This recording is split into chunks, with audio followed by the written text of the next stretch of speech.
Episode की शुरुआत में हम आना को देखते हैं जो सड़क पे गुजर रही होती है। तभी इसकी नज़र पड़ती है अंकल के ऊपर। अंकल इसे ग्रीटिंग करते हैं लेकिन आना कुछ भी नहीं बोलती और चुपचाप यहाँ से चली जाती है। अंकल थोड़ा हैरान हो जाते हैं। इसके बाद ये उसी औरत को देखती है। वो औरत भी इसे ग्रीटिंग करती है लेकिन आना इसे भी कुछ नहीं बोलती और चुपचाप यहाँ से चली जाती है। इसके बाद आना को अचानक से कुछ होने लगता है। वो आगे तेजी से भागने लगती है और तभी यहाँ पे डीटर पहुँच जाता है और बोलता है, नीना मैंने चेक कर लिया, यहाँ पे कहीं पे भी कोई भी रेस्टोरेंट नहीं खुला है, हमें होटल वापस जाना चाहिए। डीटर नीना को घबराया हुआ देखता है और पूछता है कि क्या बात है नीना। इसके बाद नीना बोलती है, पता नहीं कैसे लेकिन यहाँ के लोग मुझे जानते हैं लेकिन वो सब मुझे आना नाम से पुकारे हैं, यानी कि ये असली नीना है, ये योहान नहीं है। इसके बाद हम टेन्मा और ग्रिमर को देखते हैं। ये दोनों एक अस्पताल के सामने होते हैं। ग्रिमर बोलता है सुक एक प्राइम सस्पेक्ट है लेकिन उसके बावजूद यहाँ पे कोई भी पुलिस नहीं है, ये थोड़ा सा अजीब है। इसके बाद टेन्मा बोलते हैं चाहे कुछ भी क्यों ना हो जाए हमें अंदर जाके देखना होगा। इसके बाद ये अंदर जाते हैं और अंदर भी कोई पुलिस नहीं होती। इसके बाद ये नर्स से जाके पूछताछ करते हैं। इसके बाद नर्स बोलती है बर्नो स्ट्रीट में जो कांड हुआ था उसकी वजह से 6 लोग यहाँ पे एडमिट हुए थे लेकिन उन्हें बहुत ज्यादा चोट लगी थी, इसी वजह से उन्हें दूसरे अस्पताल में ट्रांसफर कर दिया गया है। इसके बाद ग्रिमर बोलता है हमारे ऊपर भी 6 लोगों ने ही अटैक किया था। इसके बाद टेन्मा बोलते हैं क्या डिटेक्टिव सुक नाम से कोई है, डिटेक्टिव यान सुक नाम से कोई है जिसे चोट लगी थी बहुत गहरी, उसे गोली की चोट लगी थी। इसके बाद नर्स बोलती है नहीं, यहाँ पे ऐसा कोई भी पेशेंट नहीं आया है जिसे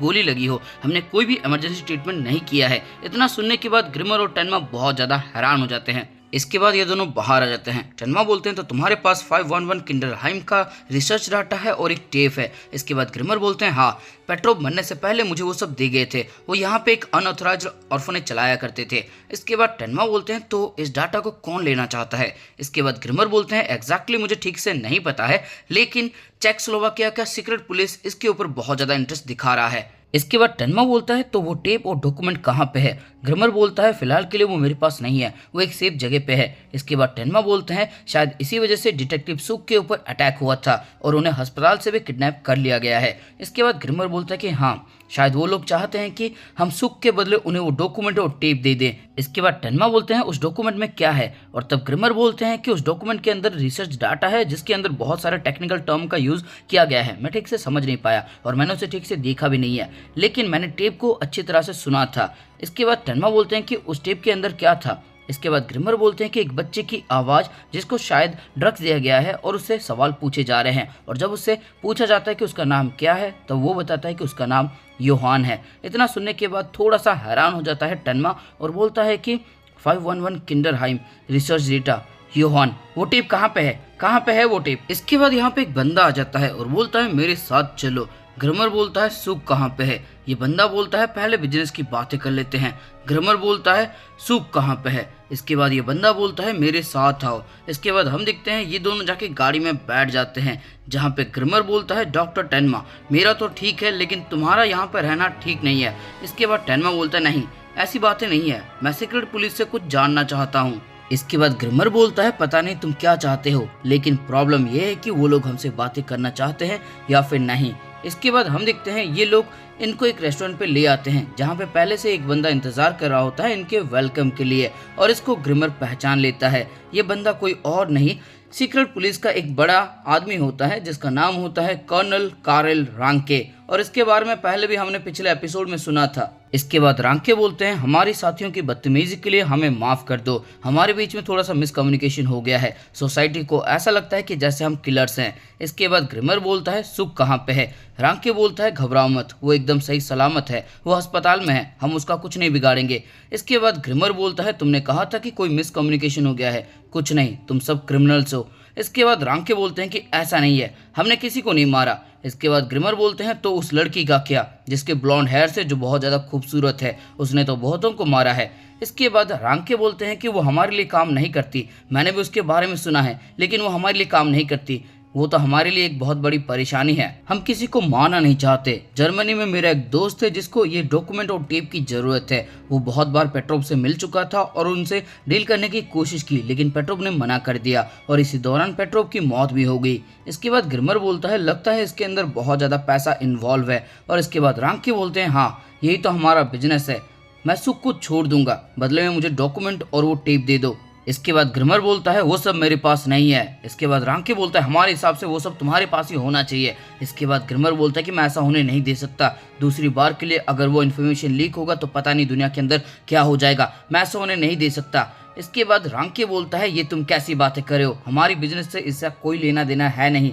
इसके बाद ग्रिमर बोलता है तुम गलत हो, मैं खुद 511 किंडरहाइम से हूँ। इतना सुनने के बाद रांके थोड़ा सा हैरान होता है और बोलता है अच्छा तुम्हारी उम्र क्या है, जब तुम वहां से बाहर निकले तब तुम्हारी उम्र क्या थी। इसके बाद ग्रिमर बोलता है शायद मेरी उम्र तब 14 साल थी और फिलहाल के लिए मैं 30 साल का हूँ।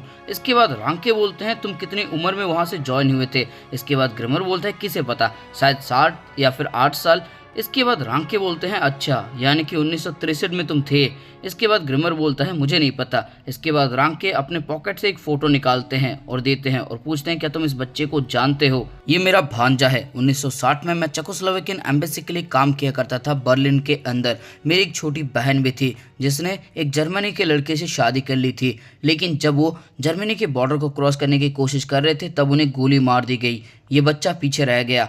मैंने पेपर के ऊपर सिग्नेचर किया था जहाँ पे लिखा था कि इस बच्चे के साथ अच्छा बर्ताव किया जाएगा, उसको अच्छे परिवेश में रखा जाएगा और इसके एजुकेशन का ध्यान दिया जाएगा। मैंने उस पर साइन किए, लेकिन वो 511 किंडरहाइम था। इसके बाद ग्रिमर बोलता है मुझे नहीं पता, सच्चाई ये है कि मेरे पास मेरी कोई भी मेमोरी नहीं है, अगर ऐसा कुछ हुआ भी होगा तो भी मुझे याद नहीं है, मुझे तो अपना असली नाम तक नहीं पता है। इसके बाद टेन्मा बोलते हैं तुम इस डॉक्यूमेंट को बेचना चाहते हो, तुम्हारे भांजे के ऊपर ये सारे एक्सपेरिमेंट किए गए थे और तुम उस डाटा को बेचना चाहते हो और पैसा कमाना चाहते हो।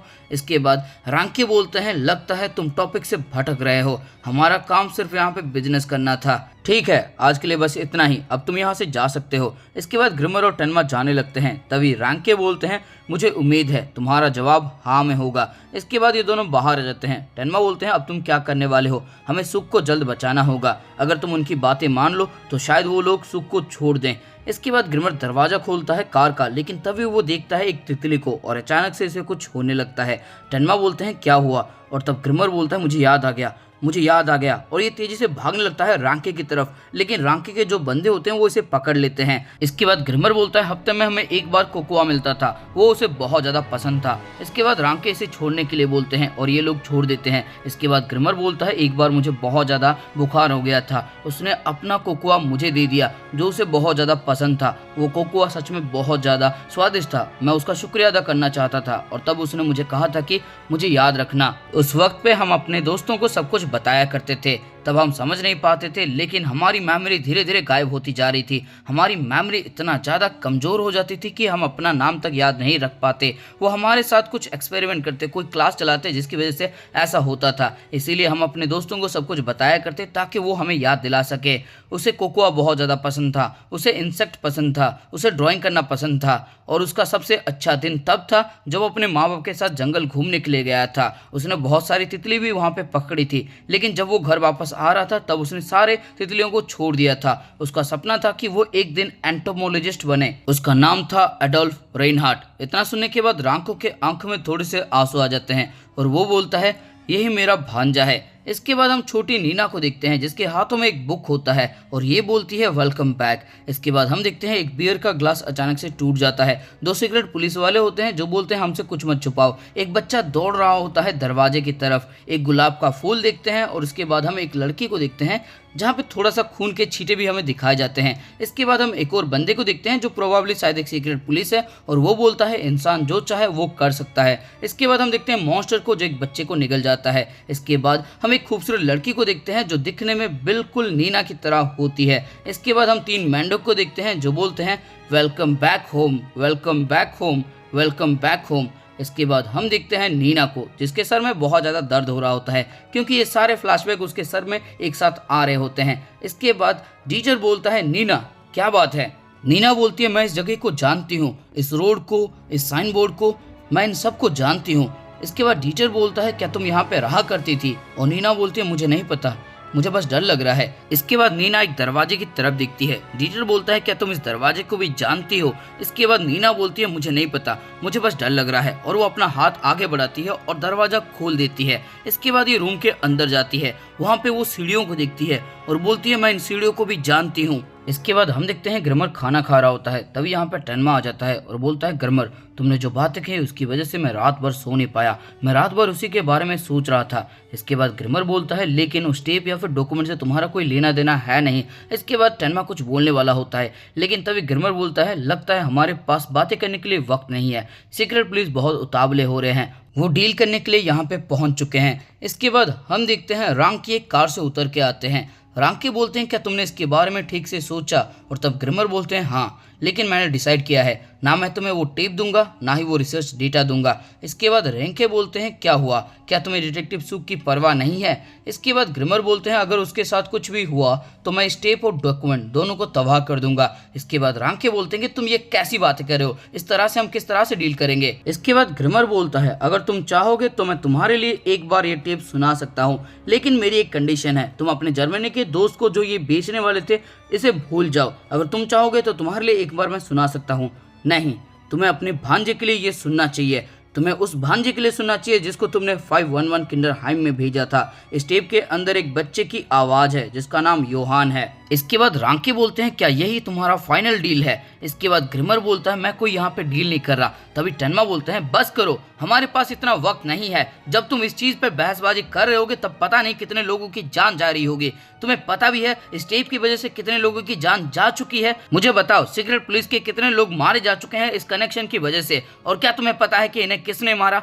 मुझे पता है उन्हें किसने मारा। ये मर्डर वो बंदा है जिसे टेप सबसे ज्यादा जरूरी है, ये कोई और नहीं योहान है। इसके बाद रांके बोलते हैं डॉक्टर टेनमा ये तुम क्या बातें कर रहे हो, मुझे इसके बारे में कुछ नहीं पता। और तब टेनमा बोलते हैं बकवास करना बंद कर दो, तुम्हारे जर्मनी के दोस्त ने इस टेप के बारे में तुम्हें कुछ तो बताया होगा, बताओ उसने तुम्हें क्या कहा था। इसके बाद रांके बोलते हैं मॉन्स्टर की असली आइडेंटिटी, बस उसने मुझे इतना ही बताया था। इसके बाद टेनमा बोलते हैं मैं इसमें और लोगों को इन्वॉल्व नहीं करना चाहता, लेकिन किसी और की जान जाने से पहले मैं तुम्हें सब कुछ बताता हूँ। इसके बाद टेनमा सब कुछ समझा देते हैं योहान के बारे में कि कैसे योहान बड़ा हुआ मॉन्स्टर बना वगैरह वगैरह। और इसके बाद रांके बोलते हैं अच्छा तो इस तरह से योहान प्राग में आया है ताकि वो अपने अतीत के बारे में पता लगा सके। इसके बाद टेनमा बोलते हैं मुझे नहीं पता, हो सकता है कि वो अपने अतीत को मिटाने के लिए आया हो। 15 साल पहले तुम लोगों ने क्या किया था। मिशेल का डिस्ट्रिक्ट के सैडोक ब्रिज के पास एक फैमिली रहा करती थी। एक दिन सीक्रेट पुलिस ने उन्हें उठा के ले गई। बताओ उस बिल्डिंग से, यानी कि जहाँ पे 3 फ्रॉग का साइन बोर्ड है, वहां से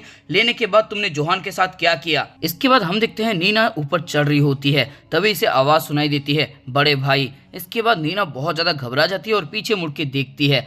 तब डीटर बोलता है नीना क्या बात है, और नीना बोलती है इन्हीं सीढ़ियों से उसे घसीट के ले गए थे, वो लोग इन्हीं सीढ़ियों से उसे घसीट के ले गए थे।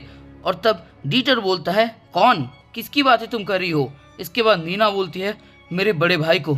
इसके बाद रांके बोलता है मैं इस पोजीशन में पहुंच चुका हूं जहां पे मेरे पास ये सारी इन्फॉर्मेशन होनी चाहिए, लेकिन ये 3 फ्रॉग एक फैमिली को अलग कर देना, इसके बारे में मुझे कुछ नहीं पता। और टेनमा बोलते हैं कि ये तुम कैसी बातें कर रहे हो, झूठ मत बोलो। इसके बाद रांके बोलते हैं सच में मुझे इसके बारे में नहीं पता, कुछ ऐसी इन्फॉर्मेशन है जिसके बारे में मुझे कुछ नहीं पता होता, लेकिन उस इंसान को इन सब के बारे में सब कुछ पता होता था। हमें नहीं पता था कि वो सीक्रेट पुलिस के कौन से डिवीजन में था या फिर वो किसके अंडर में काम किया करता था, पता नहीं कैसे, लेकिन वो जिसे चाहे उसे मार सकता था और कभी किसी को रिपोर्ट भी नहीं करता था। वो सिर्फ एक लेफ्टिनेंट था, लेकिन उसके बावजूद उसके पास एक आलीशान बंगला था। उसे कहा जाता था the man of red rose mansion. इसके बाद टेनमा बोलते हैं क्या ये भी इसमें इन्वॉल्व है। इसके बाद रांके बोलते हैं वो बहुत ही ज़्यादा शांत इंसान था जो अपनी यूनिफॉर्म कभी नहीं पहनता, उसे टी और केक बहुत ज़्यादा पसंद थे। इसके बाद टेनमा बोलते हैं उसका नाम क्या था, और रांके बोलते हैं उसका नाम फ्रांज बोनापार्टा था, लेकिन मुझे नहीं पता कि ये इसका असली नाम है या फिर नहीं, क्योंकि उसका एक पेन नाम भी था। दोस्तों पेन नाम का मतलब होता है जब हम कोई कविता या फिर कोई बुक लिखते हैं ना, तब हम अपने नाम को चेंज कर सकते हैं, मतलब कुछ लोगों का नाम चेंज कर दिया जाता है, वैसे इसका नाम भी चेंज हो गया था। इसके बाद रांके बोलते हैं वो एक पिक्चर बुक का राइटर भी था। इसके बाद हम नीना को देखते हैं जहाँ पे टीचर बोलता है क्या तुम्हें इस दरवाजे से भी डर लग रहा है। इसके बाद नीना बोलती है मैं यहीं पे पिक्चर बुक पढ़ रही थी और तभी किसी ने दरवाजा खोला और वो अंदर आ गया। इसके बाद नीना दरवाजा खोलती है और अंदर देखती है। इसके बाद सीन शिफ्ट होता है, टेनमा बोलता है एक पिक्चर बुक, और तब रांके बोलते हैं हाँ एक अजीब सा पिक्चर बुक जिसका टाइटल था ए नेमलेस मॉन्स्टर। इसके बाद सीन शिफ्ट हो जाता है, हम टीचर को दिखते हैं जो बोलता है यहाँ पे तो कुछ भी नहीं है, कैसे होगा, यहाँ पे जोहान रहा करता था, वो पीछे कुछ भी नहीं छोड़ता। इसके बाद नीना बोलती है मेरे मेमोरीज के हिसाब से मुझे यहाँ पे बुक पढ़ना चाहिए, और तभी कोई दरवाजा खोल के अंदर आता है, लेकिन वो तो मैं खुद थी। इसके बाद अचानक से इसको फिर से फ्लैशबैक्स आने लगते हैं, वो सारी पुरानी मेमोरीज के। और इसके बाद नीना बोलती है, यानी कि मैं अपने आप को ही ग्रीटिंग कर रही थी, मैं अपने आप को वेलकम बोल रही थी। और इसके बाद हम देखते हैं छोटी नीना को, जो असल में छोटी नीना नहीं, छोटा योहान होता है। यानी कि योहान बचपन से ही टिकटॉकर था, लड़की बनने का बहुत शौक है इसको। अबे साले, तेरा नाम योहान है, मोंटी रॉय नहीं, उसकी तरह हरकतें मत कर। तो दोस्तों इसी के साथ ये एपिसोड हो जाता है खत्म। और दोस्तों इस एपिसोड के अंदर आपको कुछ भी अच्छा लगा, फिर मजा आया तो इस वीडियो को लाइक कर दो, कमेंट करके कुछ भी अच्छा सा धांसू सा मजेदार सा लिख देना। और इसके रेगुलर एपिसोड के लिए इस वीडियो को अपने दोस्तों के साथ या फिर किसी एनिमे लवर के साथ शेयर कर देना। और अगर चैनल पर नए हो और अभी तक चैनल को सब्सक्राइब नहीं किया है तो क्या कर रहे हो, जल्दी से सब्सक्राइब करो। वहाँ पे व्हाइट कलर का बटन होगा, नहीं सॉरी रेड कलर का होगा ना, रेड का बटन होगा, उसको दबाओ और उसको ग्रे में परिवर्तित कर दो। और उसके बाद जो घंटा घंटी जो भी तुम्हें दिखेगा उसको बजा दो यार, बजा दो।